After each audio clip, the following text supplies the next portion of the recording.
Aujourd'hui, j'accueille un prêtre catholique, le père Jean-Christophe Thibault. Bonjour mon père. Bonjour. Alors, père Jean-Christophe Thibault, vous êtes prêtre du diocèse de Metz, aumônier dans un centre hospitalier en Moselle et prêtre de paroisse. Vous êtes aussi historien des religions. Alors, vous n'avez pas toujours été prêtre, loin de là. De votre enfance jusqu'à vos 22 ans, vous avez baigné dans l'occultisme. Vous avez pratiqué la magie. Vous avez été même approché par une secte de lucifériens. Père Thibault, pouvez-vous nous raconter tout cela et surtout comment tout cela vous a mené au catholicisme? Alors, effectivement, j'ai pas toujours été ni prêtre, ça c'est normal, mais pas catholique non plus, puisque je suis donc originaire du nord de la France. Mes parents étaient enseignants et athées, plus intéressés par la politique que par la religion, hein. Mon père était marxiste-léniniste, ma mère était maoïste, donc vous voyez rien qui me prédispose un jour à devenir prêtre. Mais je fais partie de ces enfants qui, très tôt, se posent des questions, il y en a beaucoup encore aujourd'hui, sur le sens de la vie. Je dirais un peu bon, c'est des mots d'aujourd'hui, mais le mystère. Qu'est-ce qu'il y a derrière la vie? Finalement, qu'est-ce qui se cache? Et donc, ça a commencé quand j'avais 8 ans, où je suis tombé sur un petit livre de radiesthésie. Alors, vous savez, c'est le pendule, hein, avec le poids, là. Et comme je lisais Tintin, et que dans Tintin, il y a le professeur Tournesol, finalement, je me suis dit, mais qu'est-ce qui fait ce savant avec ce pendule?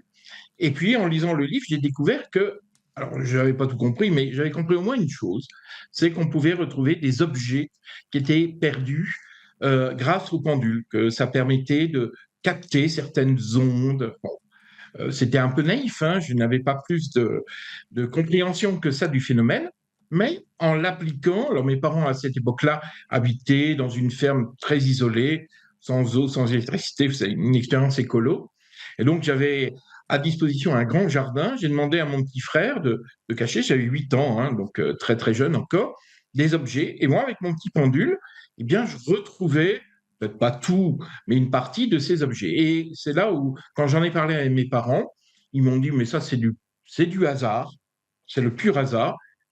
Et je trouvais quand même, j'avais beau avoir 8 ans, hein, que le hasard avait bon dos, parce que c'était très improbable. Alors j'ai pris une décision, c'est de faire mes recherches moi-même, mais sans en parler ni à mes parents, évidemment, et même pas à des adultes. Et c'est là où je suis entré dans ce qu'on appelle les pratiques occultes, sans en, vous voyez, avec très naïvement, sans prendre conscience de ce à quoi ça allait me mener. Et donc, je passe un peu, hein, sinon ce serait un peu long, mais vers l'âge de 13 ans, mes parents ont décidé d'habiter une petite ville, hein, dans le nord qui s'appelle Cambrai. Et avec un camarade de classe, j'étais en quatrième. C'était l'époque où on parlait beaucoup de la réincarnation.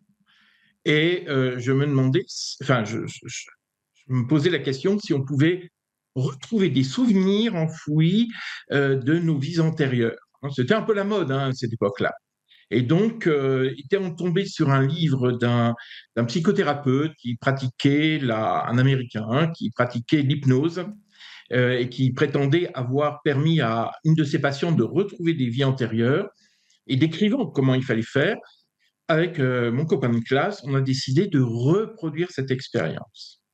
Et en réalité, alors, on n'était pas capable de faire de l'hypnose vraiment, hein, mais en réalité, à vouloir chercher, à vouloir se mettre dans un état de transe, hein, finalement, parce qu'il s'agit de cela, eh bien, finalement, à un moment, mon camarade de classe, euh, finalement, c'était pas tellement à la recherche des souvenirs perdus, mais il a été finalement un moment pris par une, une présence, on va dire, qui s'est manifestée, qui a pris ses cordes vocales, on va dire, hein, qui a parlé à travers lui, et ça avait été tout à fait inattendu en disant, voilà, je suis un guide et j'ai un message à vous communiquer.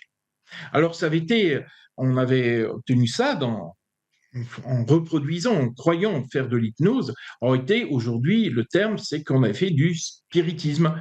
Hein, vous savez, cette communication où on se met en état de transe pour entrer en communication avec, alors on pense les âmes des morts, moi je ne le crois pas, hein, mais le monde invisible Ah oui, ça, il existe.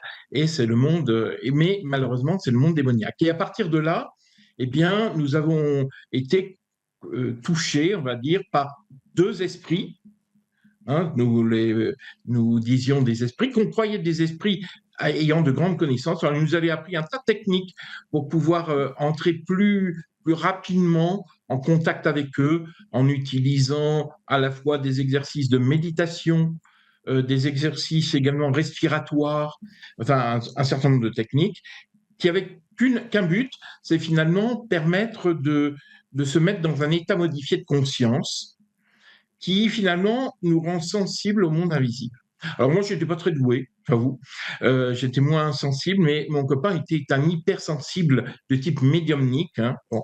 Et donc, avec, vous savez, ces sensibilités, ces gens qui sentent les choses, qui ont des flashs, des intuitions, ce qui d'ailleurs permet à certains de devenir des médiums, des voyants. Eh bien, c'est ce qu'il avait. Et très vite, eh bien finalement, eh bien, il était sous emprise. Alors, au départ, on avait quand même des doutes. Alors, on faisait des tests, vous voyez, on voulait tester. Alors, je me souviens, toute première fois, quand cette voix s'exprimait, on voulait savoir si c'était vrai. Alors, il faut imaginer mon ami qui était couché sur un lit, les yeux fermés, etc. Et puis, pour donc cette voix grave, etc. Au début, je pensais même qu'il se moquait de moi, mais on voulait savoir si c'était vraiment un esprit.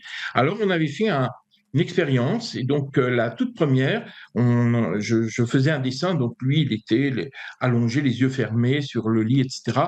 Moi, vraiment à distance, impossible qu'il puisse voir le dessin. Alors, j'ai réfléchi et je me suis dit, qu'est-ce qui est le plus facile à dessiner? Et j'avais pensé à dessiner un chameau. Vous savez, vous faites deux bosses, une tête, quatre pattes, et puis vous avez votre chameau. Donc j'ai dessiné mon chameau, rien que pendant que je le dessinais. Et je vois que tout à coup, je ne sais pas pourquoi j'ai fait ça, je lui dessine deux grandes oreilles et j'entends la voix qui dit, il est amusant ton chameau avec ses oreilles pointues. Alors là, je vous assure, hein, si le ciel s'était ouvert, je crois qu'ils n'auraient pas été plus impressionnés parce qu'il y avait une preuve. Ensuite, on avait fait d'autres tests qui consistaient, je mettais sur une feuille de papier une phrase, que je mettais dans une enveloppe, je disais qu'est-ce qu'il y a dans l'enveloppe, qu'est-ce qui est écrit. Chaque fois, il y avait la phrase.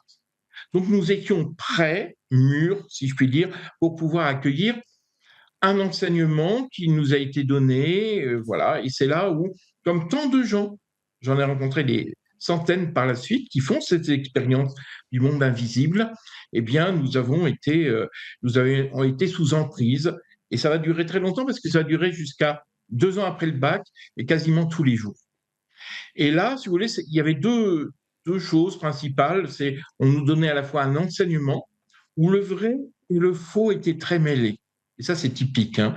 C'est-à-dire on avait une sorte de formation sur les religions, en particulier asiatiques, qui était juste, mais c'était mêlé de propos très irrationnels, mais qu'on prenait au même titre que le reste.